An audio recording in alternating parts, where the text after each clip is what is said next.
வாழ்க்கை அது தீயானது, உன்னால் அது தேனானது. உன்னை என்று உயிர் கேக்குது.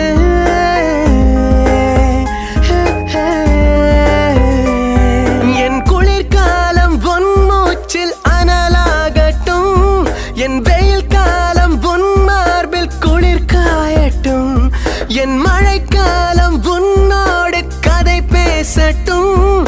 நான் இருந்தால்